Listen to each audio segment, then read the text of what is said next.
সম্মানিত দিনী ভাই বোন, রাসূল সাল্লাল্লাহু আলাইহি সাল্লাম বিষয় দুইটি সামনে রেখে কি বলেছেন তা আমরা অতীব গুরুত্ব সহকারে এক গুরুত্বপূর্ণ তথ্যবহল বিবরণের চেষ্টা করব ইনশাআল্লাহুল আজিজ। আব্দুল্লাহ ইবনে উমর রাদিয়াল্লাহু তাআলা আনহু বলেন, রাসূল সাল্লাল্লাহু আলাইহি ওয়াসাল্লাম বলেছেন, ইযা জা আহাদুকুম ইয়াউমাল জুমআহ ফালিয়াগতাসিল। কেউ যদি জুমার দিন সালাত আদায় করার জন্য মসজিদে আসতে চায় তাহলে সে যেন গোসল করে নেয়। জুমার দিন মসজিদে সালাত আদায় করতে আসতে চাইলে তাকে গোসল করতে হবে, এই কথা মুহাম্মদ সাল্লাল্লাহু আলাইহি সাল্লাম বলেন। যদিও ধারাবাহিকতায় আমরা বুঝতে পারবো যে জুমার দিন গোসল করা ভালো, তবে গোসল করা ফরজ নয়, ভালো। আবু সাঈদ খুদরি রাদিয়াল্লাহু তাআলা আনহু বলেন, রাসূল সাল্লাল্লাহু আলাইহি ওয়াসাল্লাম বলেছেন, গোসল ইয়াউমিল জুমআ ওয়াজিবুন আলা কুল্লি মুহতালিমিন। জুমার দিন গোসল করা প্রত্যেক পূর্ণ বয়সের পুরুষ নারীর জন্য জরুরি। বয়সপূর্ণ পুরুষ নারীর জন্য জুমার দিন গোসল করা জরুরি। বুখারী মুসলিম। আবু হুরায়রা রাদিয়াল্লাহু তাআলা আনহু বলেন, রাসূল সাল্লাল্লাহু আলাইহি ওয়াসাল্লাম বলেছেন, হাক্কু আলা কুল্লি মুসলিমিন আন ইয়াগতাসিলা ফি সাবআতি আইয়ামিন ইয়াওমান ফায়াগসিলু রাসাহু ওয়া জাসাদাহু। সপ্তাহে একদিন, 7 দিনে একদিন পুরুষ নারীর জন্য গোসল করা জরুরি। এইটা আম কথা। আগের আলোচনা ছিল জুমার দিনের সাথে সম্পৃক্ত, আর এইটা হলো আম। অন্তত 7 দিনে একদিন গোসল করতে হবে, এইটা মানুষের জন্য উচিত। এরপরে তিনি বলছেন, তাতে এগসেলো রাসাহু ওয়া জাসাদাহু, মাথা ও শরীর ধুয়ে নিবে। যদিও বাঙালিরা পবিত্রতায় এর চেয়ে অনেক আগে রয়েছে, তারা প্রতিদিনই গোসল করে। এমনকি তারা বুঝে যে দিনের সকালবেলায় গোসল করা আরও ভালো, তাহলে শরীরের শারীরিক অবস্থা তুলনামূলক ভালো থাকে। বিকালে গোসল করলে এই হয় তারা মনে করে। অবশ্য আরবিরা মাঝে মধ্যে গোসল করে, উর্দুভাষীরা অনেক দেরিতে গোসল করে, যা বিভিন্ন সময়ে জিজ্ঞাসা এবং অবগতিতে বোঝা যায়। পাকিস্তানিরা আরও দেরিতে করে।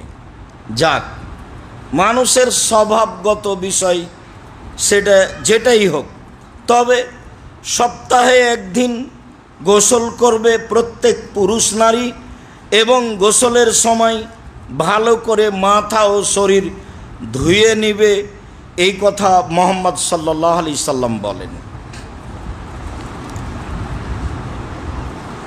সামরা ইবনে জুনদুব রাদিয়াল্লাহু তাআলা আনহু বলেন, রাসূল সাল্লাল্লাহু আলাইহি ওয়াসাল্লাম বলেছেন, মান গাসসালা মাইয়াতান ফালিয়াগতাসিল। কেউ যদি মৃত ব্যক্তিকে গোসল দেওয়ায় তাহলে সে যেন গোসল করে। যদিও শব্দ আদেশবাচক, মানে গোসল করতেই হবে, তবুও বিষয়টি ফরজ নয়। জুমার দিনে যেমন গোসল করা ভালো, গোসল করা উচিত, তেমনি একজন মৃত মানুষকে গোসল দেওয়ার পরে গোসল করা ভালো, গোসল করা উচিত। শব্দ আদেশবাচক রয়েছে। বিবরণ এইভাবেই যে পুরুষ নারী মৃত ব্যক্তিকে গোসল দিলে সে নিজে গোসল করবে, করা ভালো। মহিলারা ঋতু অবস্থায় মৃত ব্যক্তিকে গোসল দিতে পারে, তাতে কোনো সমস্যা নেই। ঠিক যেমনিভাবে তারা ঋতু অবস্থায় গরু ছাগল মুরগি জবেহ করতে পারে, কোনো সমস্যা নেই। মহিলারা পশু প্রাণী জবেহ করতে পারে, প্রমাণে বুখারী মুসলিমের হাদিস রয়েছে, যা তাদের জন্য করা ভালো বা উচিত, করতে পারে নির্দ্বিধায়। কায়েস ইবনে আসেম রাদিয়াল্লাহু তাআলা আনহুর নিজস্ব বিবরণ, হিনামা আসলামা, তিনি যখন ইসলাম গ্রহণ করলেন, ফামারাহু রাসূলুল্লাহ সাল্লাল্লাহু আলাইহি সাল্লাম ইয়াগতাসিলা বিমাইন সিদরিন, তখন তাকে তিনি আদেশ করলেন যে তুমি বড়য়ের পাতা পানিতে দিয়ে পানি গরম করে গোসল করো। এখানেও আদেশবাচক শব্দ, এরপরেও তা ফরজ নয়। অমুসলিম যদি মুসলমান হয় তাহলে তার প্রথম কাজ হচ্ছে তাকে গোসল করতে হবে। অনুরূপী বুখারী মুসলিমের এক লম্বা হাদিসে এসেছে যে সুমামা বিন ওসাল তৃতীয় দিন যখন আল্লাহর নবী তাকে বললেন, মা ইন্দাকে আর সোমামা, সোমামা কি খবর বলো, তুমি কি ইসলাম গ্রহণ করবে? তখন সোমামা বলল, তাকতল তাকতল জাদামিন ওয়াইন তুরিদুল মাল ফাতুতা ওয়াইন তাত্রক ফালাইকাল খায়। আপনি যদি আমাকে হত্যা করেন তাহলে আপনাকে হত্যা করা হবে, যদি আপনি আমাকে ছেড়ে দেন তাহলে আপনার শুকরিয়া আদায় করা হবে। ওয়াইন তুরিদুল মাল ফাতুতা, আমাকে ছাড়তে গিয়ে যদি টাকা চান প্রদান করা হবে। মানে প্রথম দিন যেভাবে ভাষার গতি ছিল, তৃতীয় দিন একই রকম বলল, ভাষায় দুর্বল হয়নি। আমি আপনার হাতে আটকা পড়েছি, বন্দী হয়েছি, তাতে কি হবে? আপনি যদি আমাকে হত্যা করেন আপনাকে হত্যা করে নেওয়া হবে, এই ক্ষমতা তার আছে, এটা সে ঘোষণায় জানালো। তাতে সে জানালো আপনি যদি আমাকে ছেড়ে দেন এমনিতেই শুকরিয়া আদায় করা হবে, যদি আপনি আমাকে ছাড়তে গিয়ে টাকা চান প্রদান করা হবে, যা চাইবেন সেটাই দেওয়া হবে। এরপরে আল্লাহ রাসূল বললেন সঙ্গী সাথী তোমরা ওকে ছেড়ে দাও। টাকাও চাইলেন না, তার দাম্ভিকতা দেখে আল্লাহ নবী কিছু বললেন না। এবার ছেড়ে দেওয়া অবস্থায় চলে যাচ্ছে আর বলছে, ভদ্র মানুষ দেখেছি তবে এত ভদ্র দেখিনি। সামনে পানি পেয়ে গোসল করে ফিরে এসে বলছে, আশহাদু আল্লা ইলাহা ইল্লাল্লাহ ওয়া আশহাদু আন্না মুহাম্মাদুর রাসূলুল্লাহ, আমি সাক্ষ্য দিচ্ছি আল্লাহ ছাড়া কোনো মাবুদ নাই, আমি সাক্ষ্য দিচ্ছি মুহাম্মদ আল্লাহর রাসূল। এখানে তিনি নিজে গোসল করে ইসলাম গ্রহণ করলেন বোঝা যায়। আরেকটা বুখারী মুসলিমের হাদিসে বোঝা যায় যে ব্যক্তি নিজেই গোসল করে ইসলাম গ্রহণ করছে।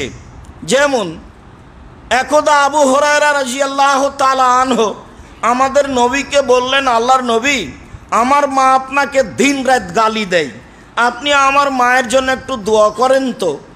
আল্লাহ রাসূল বললেন, আল্লাহুম্মা হাদে উম্মা আবি হুরায়রা, আল্লাহ তুমি আবু হুরায়রার মাকে হেদায়েত দান করো। এই কথাটা শুনে আবু হুরায়রা রাদিয়াল্লাহু তাআলা বাড়ি যাচ্ছেন, দেখলেন দরজা বন্ধ। গরিব মানুষ হলে কি হবে, বাহির দরজা আছে। বাংলাদেশে বহু জেলা আছে যাদের দরজাই নাই, ফাঁকায় বসবাস, যাযাবরের মতো। কিভাবে হয় তা অনেক সময় আমি বলেছি, আমার বুঝে আসে না এভাবে বসবাস কিভাবে হয়। ওইদিকে একটা ঘর, এইদিকে একটা ঘর, মধ্যে গরুর গাড়ির রাস্তা। বাড়ির চতুর্দিক ঘেরতে হবে ইট দিয়ে, নইলে চটছালা দিয়ে, যেভাবে সহজ যেভাবে সম্ভব একটি দরজা থাকবে। ওই সমাজে সবচেয়ে গরিব মানুষের বাড়ির দরজা আছে, দরজা বন্ধ, তিনি কান লাগিয়ে শুনছেন ভিতরে পানির শব্দ, নাড়াচাড়া। দরজা খুলতেই তার মায়ের মাথায় কাপড় ছিল না। আবু হুরায়রা রাদিয়াল্লাহু তাআলা আনহু কথা বললেন, আমার মা দ্রুত অবস্থায় দরজা খুলেছেন, তখন মাথায় কাপড় ছিল না। তার মানে ছেলের সামনে মা আসলে মাথায় কাপড় থাকে, এটাই তিনি প্রমাণ করতে চেয়েছেন। মুখামুখি দেখা হলেই আবু হুরায়রার মা রাদিয়াল্লাহু বললেন, আশহাদু আল্লা ইলাহা ইল্লাল্লাহ ওয়া আশহাদু আন্না মুহাম্মাদুর রাসূলুল্লাহ, আমি সাক্ষ্য দিচ্ছি আল্লাহ ছাড়া কোনো মাবুদ নাই, আমি সাক্ষ্য দিচ্ছি মোহাম্মদ আল্লাহ রাসূল। বুখারী মুসলিমের হাদিস, আগেই গোসল রয়েছে। অন্য এক বর্ণনায় বুখারী মুসলিমের হাদিসে রয়েছে, ব্যক্তি ইসলাম গ্রহণ করলেন, তবে রাসূল সাল্লাল্লাহু আলাইহি সাল্লাম তাকে গোসল করার আদেশ দিলেন, এমনটা বোঝা গেল না। জনৈক কবিরাজ উপরি ধরলে, জিন ধরলে মানুষকে ভালো করতে পারে। তো সবাই বলছে মোহাম্মদকে জিনে ধরেছে, উপরি ধরেছে, পাগল হয়েছে। নইলে কি করে বলতে পারে যে 360 জন মাবুদ নয়, মাত্র মাবুদ একজন, তা সপ্তম আকাশের উপরে থাকে? অবশ্যই এটা পাগলের কথা। তো কবিরাজ জামাদ ইবনে সালাবা বলল, হ্যাঁ পাগল কোথায়? ওই যে বলছে আল্লাহ একজন। সবাই বলল, ওই যে মোহাম্মদ পাগল। ওখানে গিয়ে জামাদ ইবনে সালাবা বলছে, আমি জিনে ধরলে ভালো করতে পারি, আমি কি তোমার কবিরাজি করব? তো তার এই কথা শুনে আল্লাহর নবী কিছু কথা বলবেন, তখন তিনি প্রশংসা স্বরূপ বললেন, ইন্নাল হামদালিল্লাহ নাহমাদুহু ওয়া নাস্তাইনুহু মান ইয়াহদিহিল্লাহু ফালা মুদিল্লা লাহু, শেষ পর্যন্ত। কবিরাজ বলল, ইকরা মাররাতান উকরা, আপনি আরেকবার পড়েন তো। কি পড়লেন মোহাম্মদ? আমাদের নবী তার সামনে আবার পড়লেন। তখন কবিরাজ আরবি ভাষার লোক ছিল, ভালোই বুঝেছে। বলল, বহু গণকের কথা শুনেছি, তবে এমন শুনিনি। বহু কবির কথা শুনেছি, তবে এমন শুনিনি। বহু বড় বড় আরবি সাহিত্যিকের কথা শুনেছি, তবে এমন শুনিনি। এই কথা বলে বলল, আশহাদু আল্লা ইলাহা ইল্লাল্লাহ ওয়া আশহাদু আন্না মুহাম্মাদুর রাসূলুল্লাহ, আমি সাক্ষ্য দিচ্ছি আল্লাহ ছাড়া কোনো মাবুদ নাই, আমি সাক্ষ্য দিচ্ছি মোহাম্মদ আল্লাহ রাসূল। সব বুখারী মুসলিমের হাদিস। এখানে গোসলের বিবরণ হলো না, তবে গোসল করে ইসলাম গ্রহণ করা ভালো, যেমনভাবে জুমার দিনে গোসল করে আসা ভালো। সম্মানিত দিনী ভাই বোন, সাধারণ গোসল এবং জুমার দিনের গোসল, প্রতিদিন গোসল, শরীর হাত মুখ পরিষ্কার থাকবে, মাথা পরিষ্কার থাকবে, মর্মে গোসল করাই ভালো। ইবনে আব্বাস রাদিয়াল্লাহু তাআলা আনহু, ইকরিমা রাদিয়াল্লাহু তাআলা আনহু বলেন, ইন্না উনাসান মিন আহলি ইরাক যাও ওয়াকাল ইবনে আব্বাস, ইরাকের কিছু লোক আসলো। এ হাদিসে বোঝা যাবে যে জুমার দিনে গোসল চালু হলো কেন। গোসলটা আসলে ফরজ নয় জুমার দিনে, ঈদের দিনে গোসল করতে হবে আলোচনাই নাই। যদিও ভারত, বাংলাদেশ, পাকিস্তানের লোকেরা বেশ সুন্দর করে জাঁকজমক সহকারে ঈদের দিন গোসল করে। আবার রাজশাহী, চাঁপাই নবাবগঞ্জে মানুষ তো করে গরু ছাগলকেও বেশ ভালোই গোসল করায় এবং সাদ করে করায়। জুমার দিন ভালো পোশাকের বিবরণ বোঝা যায়, গোসলের বিবরণ বোঝা যায় না। মর্মে যে হাদিস রয়েছে তা জয়ীফ, কাজেই জুমার দিনে গোসল করা উত্তম এমনটাও নয়। গোসল করতে পারে, যেমনভাবে গোসল করলে শরীর হাত ভালো থাকে, পরিষ্কার থাকে, তেমনিতেই। সম্মানিত দিনী ভাই বোন, তারা এসে বলল, ইবনে আব্বাস আতারাল গোসলা ইয়াউমাল জুমা ওয়াজিবান, আচ্ছা আব্দুল ইবনে আব্বাস, আপনি কি জুমার দিনে গোসল করা জরুরি মনে করেন? কাল আল্লাহ, না তো, আমি তো জরুরি মনে করি না। ওয়ালাকিন্নাহু আতহারু ওয়া খায়রুল লিমান ইগতাসালা, তবে পবিত্রতাই উত্তম, তবে পবিত্রতাই ভালো। উত্তম ওই ব্যক্তির জন্য যে ব্যক্তি জুমার দিন গোসল করবে। অমাল্লাম ইয়াগতাসিল ফালাইসা আলাইহি বিওয়াজিব, আর যে গোসল করবে না তার জন্য ওয়াজিব নয়। এতক্ষণ পর্যন্ত যা বলে আসছিলাম এ হাদিস তার ফলাফল, মানে জুমার দিনে গোসল করা ফরজ নয়, জুমার দিনে গোসল করা ভালো। এই কথা বলার পরে তিনি বলছেন সাউখ বেরকম কাইফা বাদাল গোসল। আমি আপনাদেরকে বলে দিই জুমার দিনে গোসলটা চালু হলো কিভাবে, সেটাই বলি। হ্যাঁ, ভালো। কানের না সমাজ হুদিনা, মানুষেরা ছিল পরিশ্রমিক, জমি চাষি মানুষ ছিল, সবাই চাষ করে খেত। কানের না সেলবাসুনাল সুফা, মানুষেরা সব মোটা পশমি কাপড় ব্যবহার করত। ওয়াইয়া মালুন আলা দুহুরিহিম, মাঠে কাজ করত, শক্ত পরিশ্রমের কাজ।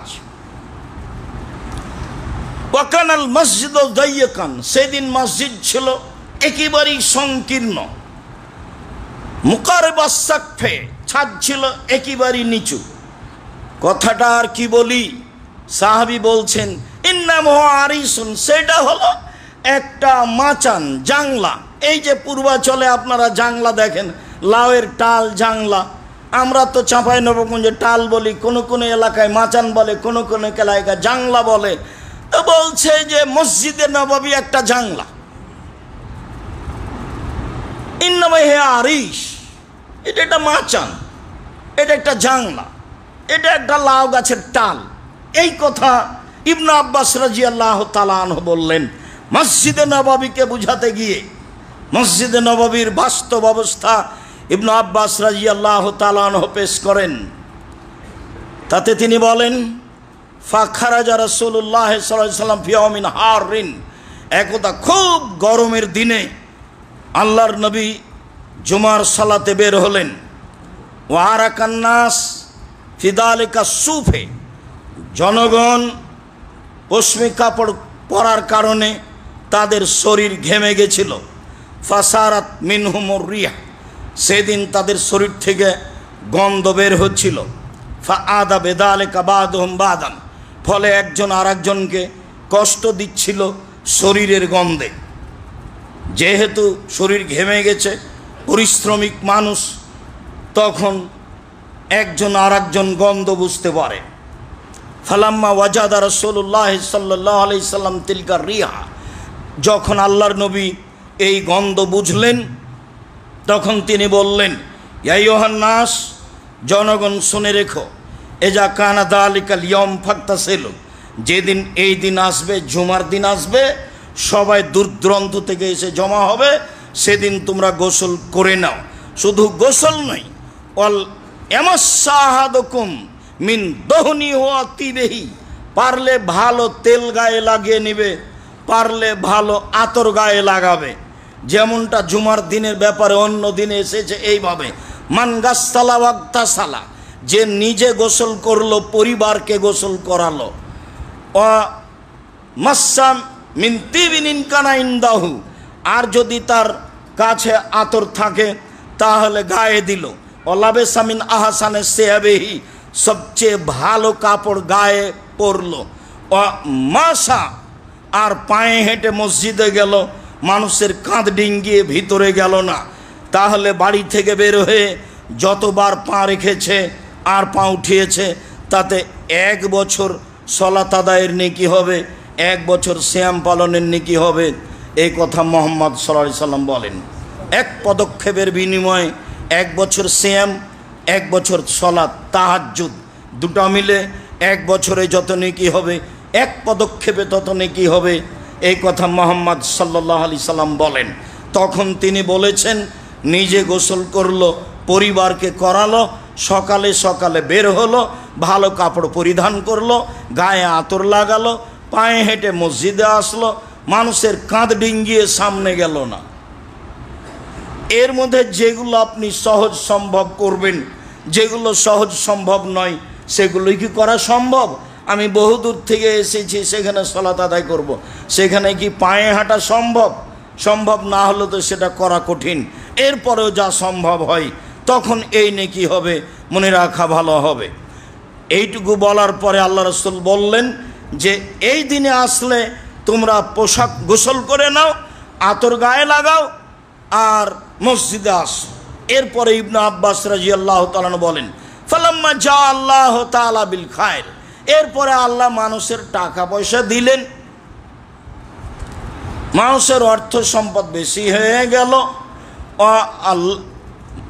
লাবেসু গায়রা সুফে, আর মানুষ তখন পশমের মোটা কাপড় আর পরল না, কাফুল আমানা, সবাই কাজ করলো না, রাখাল কিষান দিয়ে কাজ নিল, উসে মসজিদ ওহুম, আর মসজিদ প্রশস্ত করা হলো। এখন তো মসজিদে এসি আছে, ও মসজিদে নববী ভিন্ন ধরনের মসজিদ, সারা পৃথিবীতে ব্যতিক্রম মসজিদ মসজিদে নববী, যার ছাদ অটোমেটিক আসে আর যায়, কিভাবে যায় কিভাবে আসে আমি আর আপনি বুঝি না। বিশাল মসজিদ, পৃথিবীর ব্যতিক্রম মসজিদ মসজিদে নববী, কোটি কোটি টাকা খরচ করে এই মসজিদ একদিন ছিল মাচান, জাংলা টাল, যা অত্র হাদিসে বোঝা যায়। তারপরে বলছেন ফাযাহাবা আল্লাযী ইউযিবাদুন নাস বাজা, তারপরে ওই যে মানুষকে কষ্ট দেওয়া ব্যাপারটা ছিল সেটা চলে গেল। তাহলে জরুরি গোসলটাও চলে গেল, যেহেতু কষ্ট দেওয়া চলে গেল কাজে জরুরি গোসলও চলে গেল। ইয়ালা ইবনে মুররা রাদিয়াল্লাহু তাআলা আনহু বলেন, ইন্না রাসূলুল্লাহ সাল্লাল্লাহু আলাইহি ওয়াসাল্লাম রা রাজুলান ইয়াগতাসিলু বিল বিরাজে, একটা লোককে আল্লাহর নবী দেখলেন খোলা জায়গায় গোসল করছে। অন্য এক বর্ণনায় এসেছে আবু দাউদে, আল্লাহ রাসূল তাকে দেখলেন ইয়াগতাসিলু বিলা ইজারিন, খালি গায়ে খালি পরনে খোলা মাঠে গোসল করছেন। ফাসাইদাল মিম্বারা, তিনি মিম্বারের উপরে উঠলেন, বা হামেদাল্লাহ, আল্লাহর প্রশংসা করলেন, ওয়া আসনা আলাইহে, আল্লাহর কিছু গুণ বর্ণনা করলেন। তারপর তিনি বললেন, শোনো, ইন্নাল্লাহা হাইয়ুন সিত্তিরুন ইহুব্বুল হায়া ওয়াত তাসাত্তুরা, আল্লাহ নিজে লজ্জাশীল, আল্লাহ নিজে পর্দাশীল, আল্লাহ নিজে লজ্জাশীল, আল্লাহ নিজে পর্দাশীল। আল্লাহ লজ্জাকে ভালোবাসেন, পর্দাকে ভালোবাসেন, আল্লাহ লজ্জাকে ভালোবাসেন, আল্লাহ পর্দাকে ভালোবাসেন। এই যা আরাদাহুকুমাই ইয়াগতাসিলা ফালিয়াতাওয়ারা বিশাইইন, যখন তোমাদের কেউ গোসল করতে চাইবে তখন সে যেন পর্দা করে গোসল করে, ঘেরা গোসলখানায় গোসল করে। নদীর পাশে বাড়ি যাদের, তারা স্বাভাবিকভাবে পুরুষ নারী এক জায়গায় নদীতে নেমে গোসল করে। পুকুরের ধারে বাড়ি যাদের, তারা সবাই মিলে পুরুষ নারী পুকুরে নেমেই একসাথে গোসল করে। তবে এখন যারা শহরে বসবাস করে, খোলা মাঠে লাখো নারী হাঁটলেও গোসল করার সময় বেশ ভালো মানের গোসলখানা আছে, তাতে কোনো সমস্যা নেই। এমন বাড়িতে পুরুষ নারী ভিন্ন আছে, থাকাই ভালো। অত্র বিবরণে বোঝা যায় মানুষের বাড়িতে গোসলখানা থাকতে হবে জরুরি, গোসলখানা ঘিরা গোসলখানায় গোসল করতে হবে, এটাও জরুরি। আনাস রাদিয়াল্লাহু তাআলা আনহু বলেন, কানান নবী সাল্লাল্লাহু আলাইহি সাল্লাম ইয়াতাওয়াদ্দাউ বিল মুদ্দি, আল্লাহর নবী এক মুদ 250 পানিতে উজু করতেন।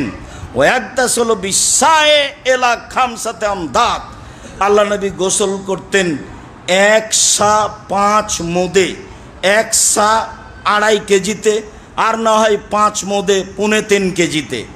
এবার জিনিসটি ভালোভাবে মনে রাখা ভালো। হাদিস বুখারী মুসলিম, আমার আপনার বিবেচনার সুযোগ খুবই কম, তবে ফরজ গোসলের বিবরণ যখন আসছে তখন পানি বেশি প্রবাহিত করা, গায়ে ঢেলে দেওয়া কিছুটা প্রমাণ হয়। এখানে যা বোঝা যায় তাতে তিনি 1 মুদ 250 পানিতে উজু করতেন, আর শেষ পর্যন্ত 3.25 কেজি পানিতে গোসল করতেন। 250 পানিতে উজু করতেন, 3.25 কেজি পানিতে গোসল করতেন। অন্তত কথাটা মনে থাক, হাদিস বুখারী মুসলিম, এটা রাসূলের জীবন চলে গেছে এইভাবে। 1 মুদ 250 পানিতে উজু করা আর 3.25 কেজি পানিতে গোসল করা। পবিত্রতা অর্জন করতে হবে পানি দিয়ে, যা ধারাবাহিকভাবে আলোচনা চলে আসছে। স্বাভাবিক গোসল পানি দিয়ে পবিত্রতা অর্জন করতে হবে, গোসল করতে হবে। পরবর্তীতে আমরা ফরজ গোসলের বিবরণ জানবো, শুনবো ইনশাআল্লাহ। আল্লাহুম্মা সাল্লি আলাইহি, আল্লাহুম্মা বারিক আলাইহি।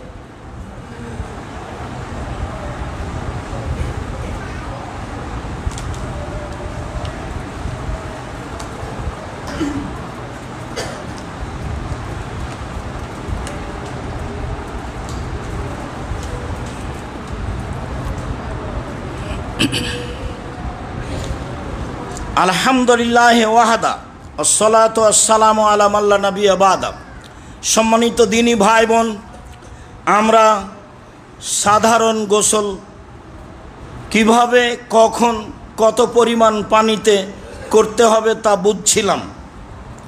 তা সব মিলে ছিল সাধারণ গোসল, ফরজ ছিল না। কোনো সময়ে করা ভালো, উচিত বলে আলোচনা করা হয়েছে। তার মধ্যে রয়েছে জুমার দিনে, তার মধ্যে রয়েছে একজন মৃত ব্যক্তি মানুষকে যদি গোসল দেয় তাহলে। এছাড়াও স্বাভাবিক গোসল করতে পারে মানুষ শরীরের গতিতে, এটাই আমরা বুঝলাম ফরজ গোসল। আবু হুরায়রা রাদিয়াল্লাহু তাআলা আনহু বলেন, রাসূল সাল্লাল্লাহু আলাইহি ওয়াসাল্লাম বলেছেন, এজা জালাসা আহাদুকুম বাইনা শুআবিহাল আরবায়ে সুম্মা জাহাদাহা ফাকাদ ওয়াজাবাল গোসল ওয়া ইল্লাম ইনজিল। মানুষ যদি স্বামী স্ত্রী সাংসারিক পারিবারিক বিষয়টি বাস্তবায়ন করে এবং বিষয়টি বাস্তবায়ন করার জন্য উভয়ই চেষ্টা সহকারে আগ্রহী হয়ে করে থাকে, ফাকাদ ওয়াজাবাল গোসল, তাহলে তাকে গোসল করতে হবে। এটা জরুরি, করতেই হবে। শুক্রকীট আসুক আর না আসুক তাতে আসে যায় না। অত্র বুখারী মুসলিমের হাদিসে সাংসারিক পারিবারিক সহবাস ঘটলে উভয়কে গোসল করতে হবে, ফরজ গোসল, যা অত্র হাদিসে বোঝা গেল। আয়েশা রাদিয়াল্লাহু তাআলা আনহা বলেন, কানান নবী সাল্লাল্লাহু আলাইহি সাল্লাম ইজাগতাসালা মিনাল জানাবাত, যখন আল্লাহর নবী ফরজ গোসল করতেন, বাদা ফাগাসালা এদাইহে, তিনি গোসল আরম্ভ করতেন, প্রথমে দুই হাত ধৌত করতেন। সুম্মা ইয়াতাওয়াদ্দাউ কামা ইয়াতাওয়াদ্দাউ লিসসালাতে, হাত দুটি ধুয়ে নিয়ে অজু করতেন সালাতের অজুর মতো। হাত দুটি ধুয়ে নিয়ে অজু করতেন সালাতের অজুর মতো। সুম্মা ইদখিলু আসাবিআহু ফিল মায়ে, তারপর আঙ্গুলগুলি পানিতে ডুবাতেন, হাত পানিতে ডুবাতেন। হাত আগেই ভালো করে ধুয়ে নেওয়া হয়েছে, যা অজুরও আগে ছিল, তারপরে আবার অজু করা হলো সলাতের অজু, তাহলে হাত দ্বিতীয়বার ধোয়া হয়েছে। আর যখন কোনোই পর্যন্ত ধুয়েছি তখন হাত তৃতীয়বার ধোয়া হয়েছে কবজি পর্যন্ত। তাই করোনার সময় স্পষ্টভাবে দেখাতে চেয়েছিলাম মানুষের ভুল ধারণা। আলেম ওলামাও বলছেন যে মসজিদে আসা হবে না, 3 ফুট পর পর দাঁড়াতে হবে। অবাক হয়ে গেলাম, ঘোষণায় বলেছিলাম সারা পৃথিবীর মানুষ যদি বলে যে 3 ফুট পর পর দাঁড়াতে হবে, আমি আব্দুর রাজ্জাক বিন ইউসুফ বলবো তা হবে না। সতর্কতা দিয়ে করোনাকে ঠেকাতে রাজি নই। পৃথিবী সৃষ্টির 50,000 বছর পূর্বে যদি করোনা ভাগ্যে লেখা থাকে তাহলে আজকে করোনা ধরবেই। এছাড়া যদি করোনা লেখা না হয়ে থাকে তাহলে যার করোনা হয়েছে তার গায়ের সাথে গাও লাগিয়ে থাকলেও করোনা ধরবে না, এ কথাই ঠিক। করোনা ধরবে না এ কথাই ঠিক, বরং করোনা লেখা থাকলে ধরবে না এরও পথ আল্লাহ নবী বলেছেন। আল্লাহ নবী বলেছেন খুব দোয়া করো বেশি বেশি করে, তাহলে 50,000 বছর পূর্বে পৃথিবী সৃষ্টির যেটা লেখা হয়েছে সেটা কেটে নতুনভাবে লিখে দেওয়া হবে। তিনি আরও বলেছেন মানুষের সাথে ভালো আচরণ করো, তাহলে পৃথিবী সৃষ্টির 50,000 বছর পূর্বে যে তাকদীর লেখা হয়েছে সেটা কেটে নতুনভাবে লিখে দিবেন। এ কথা মুহাম্মদ সাল্লাল্লাহু আলাইহি সাল্লাম বলেন, হাদিস বুখারী মুসলিম। লিখিত ভাগ্য পরিবর্তন করা যায়, তার 2টি মাধ্যম রয়েছে, একটা হলো বেশি করে দোয়া করা, আর একটা হলো মানুষের সাথে চালচলন ভালো আচরণ দেখানো। ইবাদতের জগতে সবচেয়ে ভারী নেকির ইবাদত হলো ভালো আচরণ, ব্যতিক্রম ইবাদত হলো ভালো আচরণ। মনে রাখা ভালো হবে, আমরা জানি না ইবাদত এই দুটার নাম, জানি যে সালাতের নাম ইবাদত, হজের নাম ইবাদত, তাসবিহ তাহলিলের নাম ইবাদত, কোরআনের নাম ইবাদত। খুব ভালো করে মনে রাখবেন, ইবাদতের জগতে সবচেয়ে গুরুত্বপূর্ণ ভারী নেকির ইবাদত হলো ভালো আচরণ, আর ব্যতিক্রম শক্তিশালী পাওয়ারফুল ইবাদত হলো দান। দুটাই ইবাদত, তবে পাওয়ারফুল হিসাবে সবচেয়ে বেশি ক্ষমতা রাখে এইটা। সদাচরণে দুনিয়াবি সুবিধা হয় আর দানে পরকালীন সুবিধা হয়। দুনিয়াবি যা আছে আল্লাহ আরেকটা করে দিবেন দানের কারণে, সদাচরণের কারণে, কিন্তু আপনার ওই এতে দানে পরকালীন করে দিবে, যা আছে তা আরেকটা করে দিবেন আল্লাহ তাআলা। সম্মানিত দিনী ভাই বোন, বলছিলাম আয়েশা রাদিয়াল্লাহু তাআলা আনহা বলেন, এরপরে তিনি হাত পানির মধ্যে ঢুকিয়ে তার মাথার উপরে 3 অঞ্জলি পানি দিলেন। সুম্মা খাল্লালা ওসুলা শারিহি আও ইউখাল্লিল ওসুরা শালিহি, 3 অঞ্জলি পানি দিয়ে মাথার চুলটাকে হাত দিয়ে খিলাল করলেন। তাহলে ফরজ গোসলের যেটা দ্বিতীয় জরুরি কাজ সেটা হলো মাথার চুলে পানি দিয়ে মাথার চুলে আঙ্গুল দিয়ে খেলাল করতে হবে চুলকে। এরপরে তিনি বললেন সুম্মা এসুব্ব আলা রাসেহি, এরপরে তিনি মাথায় পানি ঢেলে দিলেন। সুম্মা ইফিজো আলা জাসাদেহি কুল্লেহি, তারপর সম্পূর্ণ শরীরে পানি ঢেলে দিলেন। সম্পূর্ণ শরীরে পানি ঢেলে দিলেন। এখন কি আসলে 5 মুদ, 3.25 কেজি, না কতটুকু পানি ঢেলে দিলেন তা কিন্তু আর স্পষ্ট হলো না। তাই এমনি ভাবে বোঝা যাচ্ছে, বিবরণে বোঝা যাচ্ছে এখন পানি বেশি হতে পারে, বেশি হয় স্বাভাবিক, যা একাধিক হাদিসে বোঝা যায়। উম্মু সালমা রাদিয়াল্লাহু তাআলা আনহা বলেন, এবার পারিবারিক অবস্থা বাস্তব দেখাচ্ছেন উম্মু সালমা। সারা পৃথিবীর মানুষের কাছে পারিবারিক অবস্থা দিয়ে গেছেন। পৃথিবীর মানুষ এই যে সাংসারিক জীবনে পারিবারিক অবস্থায় কিভাবে পবিত্রতা অর্জন করবে আমি তোমাদের সামনে দিয়ে চলে গেলাম। নিজস্ব বিবরণ উম্মু সালমা রাদিয়াল্লাহু তাআলা আনহার চোখের সামনে দেখা। তিনি বলছেন, ওয়াজাতুলিন নবী সাল্লাল্লাহু আলাইহি সাল্লাম গোসলান, ওয়াজাতুলিন নবী সাল্লাল্লাহু আলাইহি সাল্লাম গাসলান, আমি রাসূল সাল্লাল্লাহু আলাইহি সাল্লামের জন্য অজুর পানি রাখলাম। যখন গায়ন শব্দে যাবার হবে তখন হবে অজুর পানি, গোসলের পানি। আর গায়ন শব্দে যদি পেশ হয় তখন হবে ধোয়া, আর যদি গায়ন অক্ষরে জের হয় তাহলে তখন অর্থ হবে পাত্র, পানির পাত্র। তা আমি রাসূল সাল্লাল্লাহু আলাইহি সাল্লামের জন্য পানি রেখে দিলাম, তিনি গোসল করবেন। ও সাতারতহু বিসাওবিন, আমি গোসলের জন্য জায়গা কাপড় দিয়ে ঘিরলাম। স্বামী স্ত্রী পারস্পরিক কাজ, স্ত্রী আপনার সাথে থাকবে, স্ত্রী আপনার সহযোগিতা করবে কাজে। বিষয়টি 2 দিক খেয়াল করে দেখবেন। এইটা ও আমার কাজের মহিলা সেবা করছে এটা কথা নয়, স্ত্রী কাজের মহিলা সেবা করছে এটা নয়। স্ত্রী আপনার সাথের মানুষ, আপনার জন্য তাকে সৃষ্টি করা হয়েছে, তার সাথে উঠে আপনার সাথে উঠে, আপনার সাথে বসে, আপনার সাথে খায়, আপনার সহযোগিতায় থাকে, আপনি তার সহযোগিতায় থাকেন। এর নাম স্ত্রী, সেবিকা হিসাবে নয়, কাজের মেয়ে হিসাবে নয়, সে আপনার সম্মানী মানুষ। উম্মু সালমা রাদিয়াল্লাহু তাআলা আনহা খুব বুদ্ধিমতী, সচেতন, হুঁশিয়ার মানুষ, যাকে বিবাহের প্রস্তাব দিলে তিনি বলেছিলেন, দেখেন আপনি হচ্ছেন শহরের মানুষ, আমি হচ্ছি পল্লীর মানুষ, আপনার সাথে আমার সংসার কেমন চলবে?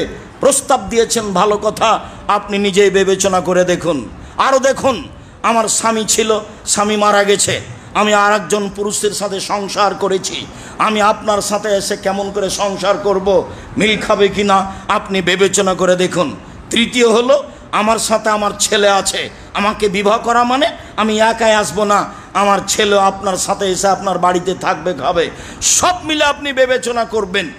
তখন আল্লাহর নবী বললেন, উম্মু সালমা বিবেচনা করেই প্রস্তাব দিয়েছি। তিনি বুঝেছিলেন উম্মু সালমা একজন বুদ্ধিমতী মহিলা।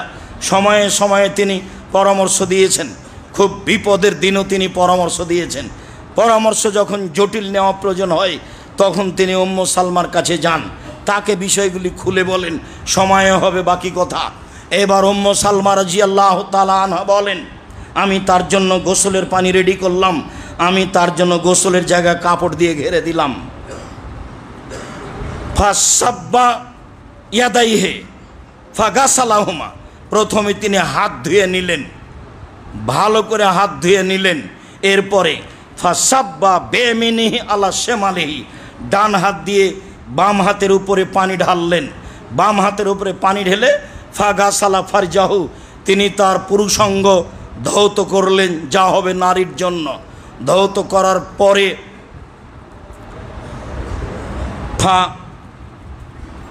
জারাবাবেহিল আরজা, হাতটা তিনি মাটির ওপরে মারলেন।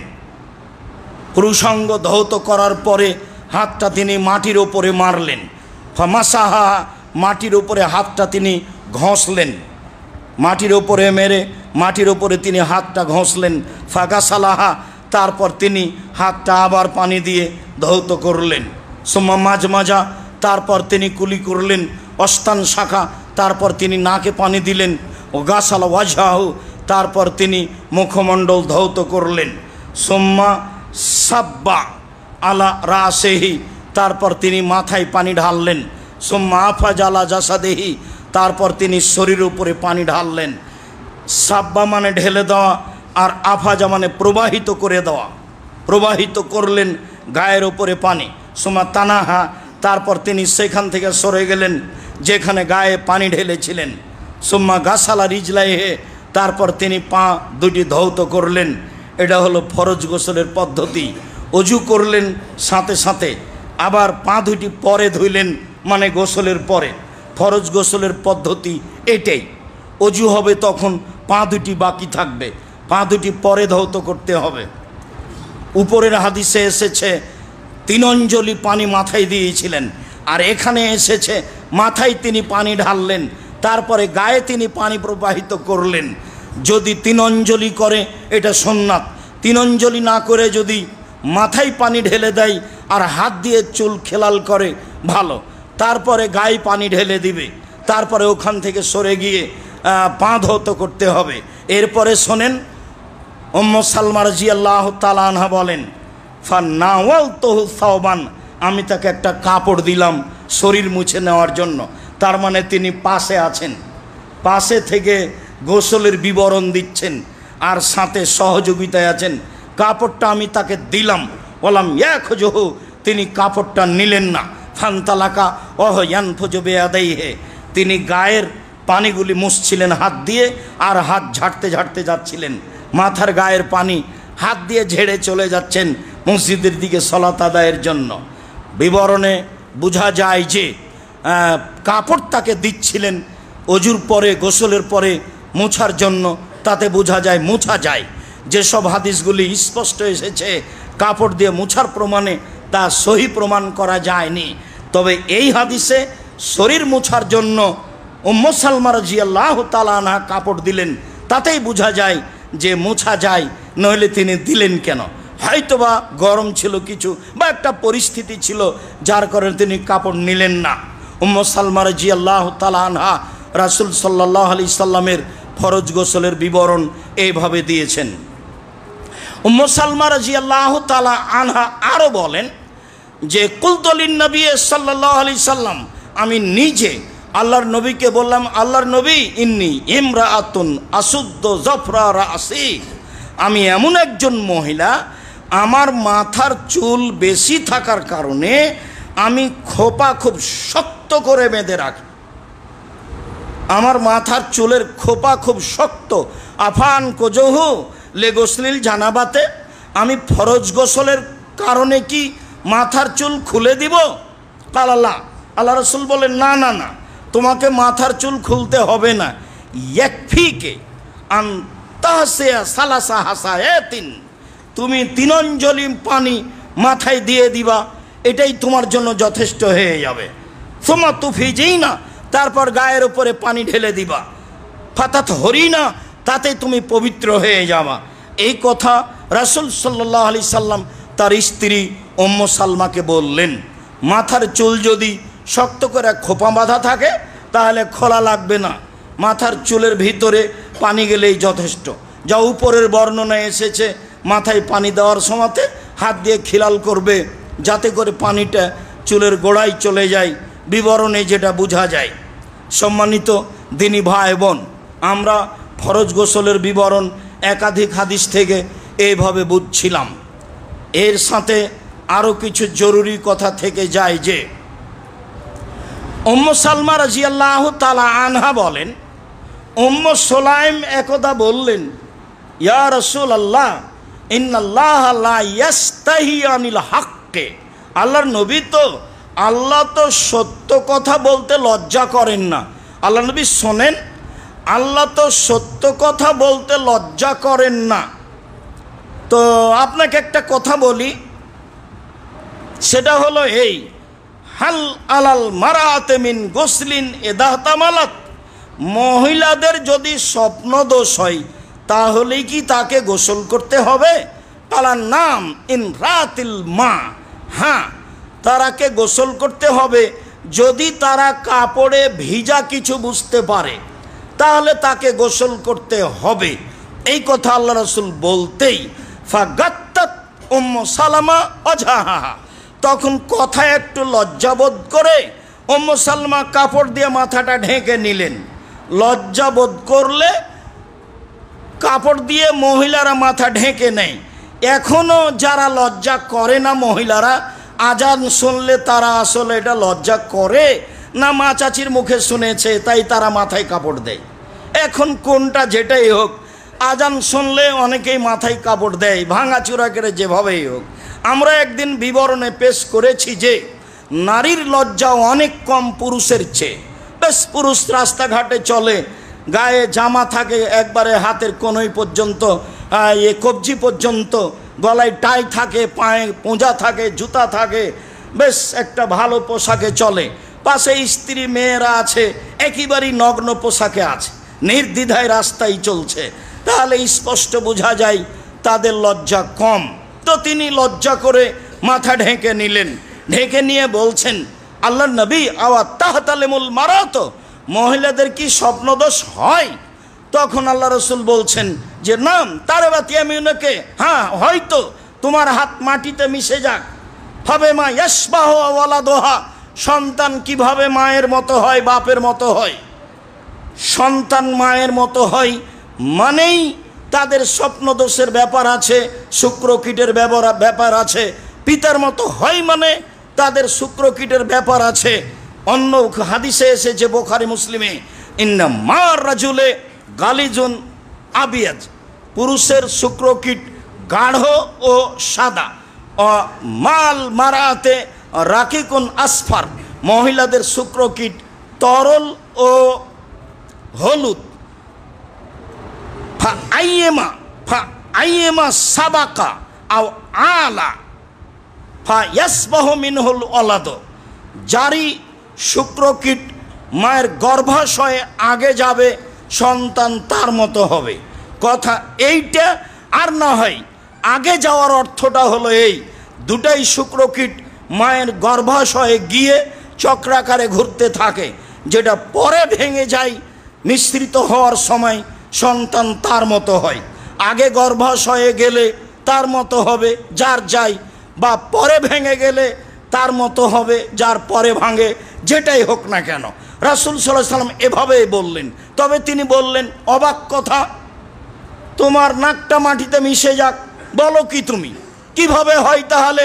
ছেলে বাপের মতো হয়, ছেলে মায়ের মতো, স্বপ্নদোষ তো হবেই। অন্য এক হাদিসে এসেছে, ইন্না নিসা শাকায়কুর রিজালে, মহিলারা হচ্ছে পুরুষের মতোই, মহিলারা হচ্ছে পুরুষের মতোই। অন্তত এইসব কিছুতে পুরুষের মতোই। সলাতেও মহিলারা পুরুষের মতো, দুই রাকাত সলাত আদায় করলেও মহিলারা পুরুষের মতো, দুই রাকাত সলাত আদায় করলেও ওরা যা পাবে এরাও তাই পাবে। কোনো কোনো জায়গাতে তারা অনেক উপরে আছে, যেখানে পুরুষেরা ধারে কাছে যেতে পারেনি। আর যেখানে কম দেখানো হয়েছে যে ডবল পাবে জমি ছেলে আর অর্ধেক পাবে মেয়ে, তখন মানুষ বুঝতে পারেনি যে কেন এটা হয়েছে। বিবরণ নিয়ে বোঝা যায় যে আসলে এই কারণে হয়েছে যে বাপ মারা গেলে বন্ধু বান্ধব আত্মীয় স্বজন এই ছেলে যেটা আছে এর বাড়িতে আসবে, তাহলে এখানে একটা খরচ বেশি আছে। ওই বোনের সংসার বন্ধ হয়ে গেলে, স্বামী মারা গেলে তালাক দিয়ে দিলে মহিলা আবার ভাইয়ের কাছে আসবে, পরবর্তী বিবাহ-শাদীর দায় দায়িত্ব ভাইয়ের ওপরেই বর্তাবে। অনেক খরচ এখানে আছে, এই কারণে ডবল হতে পারে, এমনটা হতে পারে, আল্লাহ আলাম, আল্লাহই ভালো জানেন। তবে অনেক অংশেই তারা সমান সমান আছে, এখানে সমান সমান আছে, এই কথা রাসূল সাল্লাল্লাহু আলাইহি সাল্লাম বলেন। আয়েশা রাদিয়াল্লাহু তাআলা আনহা বলেন, আল্লাহ রাসূলকে জিজ্ঞাসা করা হয়েছিল, আনির রাজুলে এরা ইহতিলামান ওলা ইয়াজিদু বালালান, স্বপ্নদোষ হয়েছে কিন্তু শুক্রকীট সে বুঝতে পারে না। তখন আল্লাহ রাসূল বললেন, লায়াগসিল, তাকে গোসল করতে হবে না। আবার সেই ব্যক্তির ব্যাপারে জিজ্ঞাসা করা হলো, তার স্বপ্নদোষ হয়েছে কিনা মনে নাই, কিন্তু কাপড়ে তার প্রমাণ আছে, সে ভিজা বুঝতে পারে। তখন আল্লাহ রাসূল বললেন, তাকে গোসল করতে হবে। স্বপ্নদোষ মনে আছে কিন্তু ভিজা বোঝা যায় না, তখন গোসল করতে হবে না। স্বপ্নদোষ মনে নেই কিন্তু কাপড় ভিজা বোঝা যাচ্ছে, তখন তাকে গোসল করতে হবে। এই কথা রাসূল সাল্লাল্লাহু আলাইহি সাল্লাম বললেন। সম্মানিত দিনী ভাই বোন, উম্মু সালমা রাদিয়াল্লাহু তাআলা আনহা এখানে এইভাবে বলছিলেন। ফরজ গোসল আরেকটি থেকে যায়, তা হচ্ছে ঋতু অবস্থা থেকে পবিত্র হওয়ার জন্য যেটা গোসল, সেটাকেও ফরজ গোসলের অন্তর্ভুক্ত করা হয়েছে। তাতে আলোচনায় এসেছে, যতক্ষণ পর্যন্ত গোসল না করছে ততক্ষণ পর্যন্ত তাদের সাংসারিক জীবনে না যাওয়াই ভালো। তাতে বলা হয়েছে, আয়েশা রাদিয়াল্লাহু তাআলা আনহা বলেন, ইন্না ইমরাতান মিনাল আনসার, একজন আনসারী মহিলা রাসূলকে জিজ্ঞাসা করলো, আন গোসলেহা মিনাল মাহিজে, ঋতু হতে গোসল করার ব্যাপারে। একজন আনসারী মহিলা আল্লাহ রাসূলকে জিজ্ঞাসা করলো ঋতু হতে গোসল করার ব্যাপারে। তখন তিনি বললেন, খুঁজি ফিরসাতান মিন মিসকিন, তুমি আতর মিশ্রিত একটা কাপড়ের টুকরা নেও। মহিলাকে তিনি বললেন, তুমি একটা আতর মিশ্রিত কাপড়ের টুকরা নাও, ফাতাতাহারি বেহা, এ দিয়ে তোমার স্ত্রী অঙ্গের ভিতর সাইড মুছে নাও। এইটুকু আল্লাহ রাসূল বলে থেমে গেলেন। তখন মহিলা বলল, কাইফা তাতাহারো, আমি কিভাবে পবিত্রতা অর্জন করব? আল্লাহ রাসূল বললেন, তাতাহারি বেহা, এইভাবে পবিত্রতা অর্জন করো। মহিলা বলল, কাইফা তাতাহারো বেহা, এভাবে কিভাবে পবিত্রতা অর্জন করব? তখন আল্লাহ রাসূল বললেন, সুবহানাল্লাহ, এত বলছি তবুও বুঝো না? তাতাহারি বেহা, তুমি এইভাবে পবিত্রতা অর্জন করো। পরিস্থিতি দেখে আয়েশা রাদিয়াল্লাহু তাআলা আনহা বলেন, ফাজাজাবতুহা ইলাইয়া, আমি তাকে ধরে নিজের দিকে টেনে নিলাম। টেনে নিয়ে বললাম, ফাতাতাবাই বেহা আসারাত দামে, এই যে কাপড়ের কথা আল্লাহ নবী বললেন, সেটা দিয়ে তুমি তোমার স্ত্রী অঙ্গে কোনো যদি ময়লা বা কিছু রক্ত কিছু থেকে থাকে, এটা পরিষ্কার করে নাও, যেই কাপড়ে থাকবে আতর লাগানো, তারপরে তুমি গোসল করো। সেখানেও অজু করে গোসল করতে হবে, তবে সেখানে অজুর বিষয়টি জরুরি বলা হয়নি। ফরজ গোসলে যেমনভাবে অজুর বিষয়টি গুরুত্বপূর্ণ। আয়েশা রাদিয়াল্লাহু তাআলা আনহা বলেন, কুনতু আগতাসিল, কারণে কাপড় ছিল না। অত্র হাদিসটি সহিহ ইবনে হিব্বানে এসেছে। তখন স্পষ্ট এসেছে আয়েশা রাদিয়াল্লাহু তাআলা নিজস্ব বিবরণ, যে ঘিরা গোসলখানাতে আমাদের পরনে কাপড় ছিল না। এদেশে একজন সুযোগ্য পণ্ডিত ছিলেন আব্দুল্লাহ জাহাঙ্গীর, তিনি এই বিষয়ে বর্ণনা করতে গিয়ে খুব খোলাখুলিভাবে বলেছেন, উভয়ের পরনে কাপড় ছিল না, উভয়ের গায়ে কাপড় ছিল না। আর আমি আজ থেকে বহুদিন পূর্বে এই বিবরণটি চাঁপাই নবাবগঞ্জের এক বক্তব্যে বলছিলাম, বিবরণে বোঝা যায়, ভাষাটা এভাবে আছে, বিবরণে বোঝা যায় উভয়ের পরনে কাপড় ছিল না। এই যে এক শ্রেণীর মানুষ লেগে গেল, কত সহিহ হাদিস আছে, তবুও তার এটা মেনে নেওয়া সম্ভব হলো না।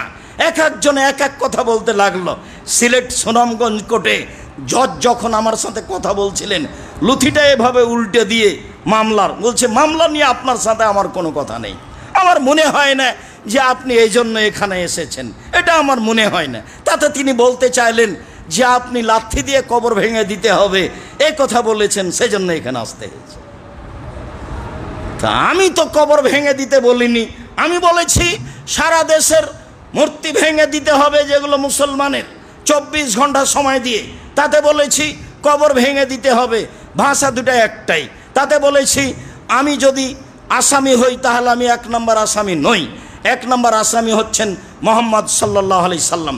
তিনি আদেশ করেছেন আমি সেটা অনুবাদ করেছি মাত্র। তার যদি ফাঁসি হয় তাহলে আমার আজীবন জেল হতে পারে, এর চেয়ে বেশি হবে না। এর পূর্বে বলেছি, এদেশের মাটিতে হিন্দু যদি তার ধর্ম নিয়ে কথা বলতে পারে, এদেশের মাটিতে ইহুদি খ্রিস্টান যদি তার ধর্ম নিয়ে কথা বলতে পারে, আমি মোহাম্মদ সাল্লাল্লাহু আলাইহি সাল্লাম একটা মুসলিম দেশে রাসূলের হাদিস অনুবাদ করতে পারবো না। এ তো অবাক হয়ে গেলাম। জাতি পালন করে না, করতে পারে না, করতে চায় না, সেটা ভিন্ন কথা। হাদিস সহি, এর বিকল্প কি আছে? এটার বিকল্প কি ভাবার আছে? মোহাম্মদ সাল্লাল্লাহু আলাইহি সাল্লামকে আবার দুনিয়া আসতে হবে, এসে বলতে হবে আমি যেটা বলেছি সেই সিদ্ধান্ত বাতিল, এখন কবর পাকা করা হবে, কবরকে পূজা করা হবে। যেহেতু মোহাম্মদ সাল্লাল্লাহু আলাইহি সাল্লাম কিয়ামত পর্যন্ত আসবেন না, কাজে কবরের ব্যাপারে সিদ্ধান্ত পরিবর্তন হবে না। 3 ফুট পর পর সলাতে দাঁড়ানো যেমন পরিবর্তন হবে না, কবরের সিদ্ধান্ত, মূর্তির সিদ্ধান্ত তা পরিবর্তন হবে না। তিনি যা বলে গেছেন সেটাই হবে। সম্মানিত দিনী ভাই বোন, আলোচনার শেষে চলে আসি। আলোচনা লম্বা হয়ে গেল, শেষে এসে আর একটু কথা বলি, শোনেন। আয়েশা রাদিয়াল্লাহু তাআলা আনহা বলেন, লা ইয়াতাওয়াদ্দা রাসূলুল্লাহ সাল্লাল্লাহু আলাইহি ওয়াসাল্লাম বাদাল গোসলে, আল্লাহর নবী ফরজ গোসলের পরে সালাত আদায় করতেন, ওযু করতেন না। ওই যে আলোচনার 2-1 দিন পরে যেটা বলেছিলাম যে ওযু করার পরে পুরুষাঙ্গ স্ত্রী অঙ্গ স্পর্শ করলে ওযু ভেঙে যাবে কি না?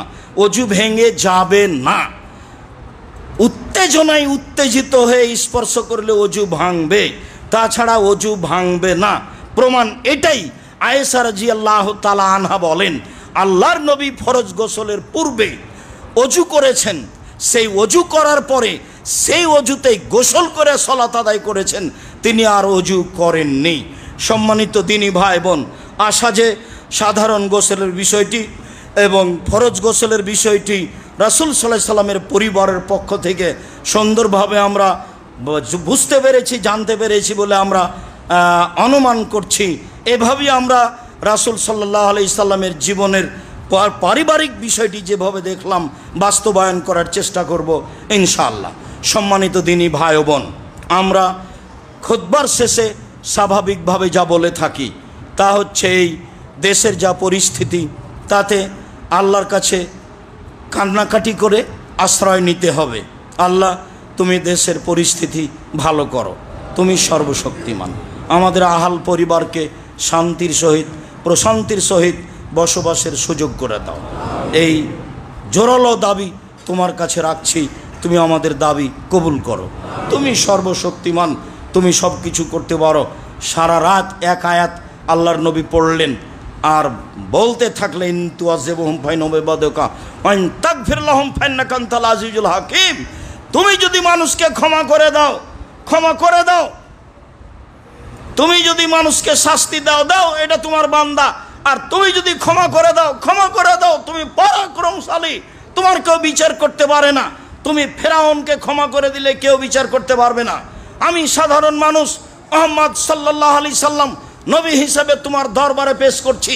সারা রাত বললেন যে তুমি যদি শাস্তি দাও তোমার বান্দাকে দাও, আমার করার কি আছে? আর তুমি যদি ক্ষমা করে দাও, সবাইকেই ক্ষমা করতে পারো, করো না।